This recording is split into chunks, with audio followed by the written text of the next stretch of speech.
You're using the internet right now, but do you actually know how it works? It feels instant. You click something and it loads. But behind that simple action, a lot is happening in milliseconds. The internet is not one single system. It is a massive global network of computers connected together. When you open a website, your device sends a request, but it does not travel as one large piece of data. Instead, that request is broken into tiny pieces called packets. These packets travel through a complex network of cables, routers, and servers around the world.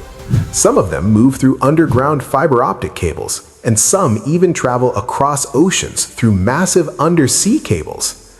Each packet finds the fastest possible path to reach its destination. That destination is called a server. A server is a powerful computer that stores websites, applications, and data. When the server receives your request, it processes it and sends the information back, again in small packets. Those packets travel back to your device, and within milliseconds, your screen loads the website. This entire process happens so fast that it feels instant, even though your data may have traveled across the world. Another important thing to understand is that the internet does not have a single central control system. No one place controls everything. Instead, it works because millions of systems follow shared rules, known as protocols, which allow them to communicate with each other. This is what makes the internet both powerful and complex.